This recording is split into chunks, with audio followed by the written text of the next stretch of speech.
And ఈ మధ్య కాలంలో చూస్తే ఫిట్నెస్ మీద చాలా మందికి ఎక్కువ లైకింగ్ అనేది పెరిగిందని చెప్పొచ్చు. కాకపోతే ఇప్పుడే మనం మాట్లాడుకున్నట్టు చాలా ఫ్యూ డేస్లోనే వాళ్ళు బాడీ బిల్డప్ చేయాలి, మజిల్ బిల్డప్ చేయడానికి చాలా రకాల కోర్సెస్ తీసుకుంటున్నారు. Is that correct way or good way? మీ పర్సెప్షన్లో ఏం చెప్తారు? Courses in the sense like మీరు అన్నట్టే steroids, steroids and protein shakes as well. అంటే we don't know what protein shakes are good అనేవి. ఎక్కడెక్కడ యాడ్స్ కనిపించినా అవి ట్రై చేయడం అనేది చాలా ఎక్కువ జరుగుతుంది. ఎందుకంటే ఒక 2 monthsలో 3 monthsలో ప్యాక్ రావాలి అండ్ మజిల్ బిల్డప్ అవ్వాలి అనేవి ట్రై చేస్తున్నారు కదా. మీరేం చెప్తారు వాళ్ళు? Okay, so it's a good question.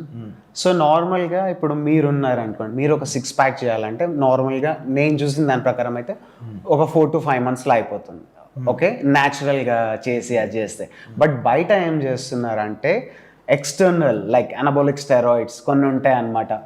ఇప్పుడు ఎలా అంటే నార్మల్గా this also I will give you an example.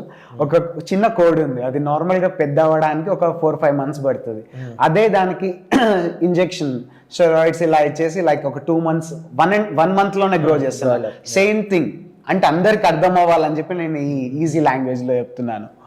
So ఇవన్నీ ఇవ్వడం వల్ల ఏంటంటే లైక్ యూనో మన బాడీ న్యాచురల్గానే టెస్టోస్టెరాన్ ప్రొడ్యూస్ చేస్తుంది. It's male sexual hormone which helps you to build your muscle and all these things. But ఎక్స్టర్నల్గా ఇస్తున్నారనమాట. ఎక్స్టర్నల్గా ఇచ్చేటప్పుడు ఏమవుతుందంటే నీ న్యాచురల్ ప్రొడక్షన్ ఏదైతే ఉంటుందో అది ఆగిపోతుంది అనమాట. నాకు ఆల్రెడీ ఎక్స్టర్నల్గా వస్తుంది కదా, so why I need to do that అని చెప్పేసి it stops working.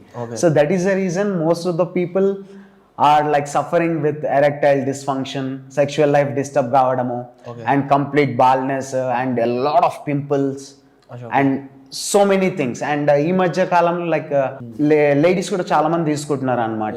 You can see, you can really make it out like you know by the వాళ్ళు మాట్లాడేటప్పుడు మెన్ వాయిస్ రావడము, you see, and facial hair grow అవ్వడము, slight beard and you know మోస్టాచెస్.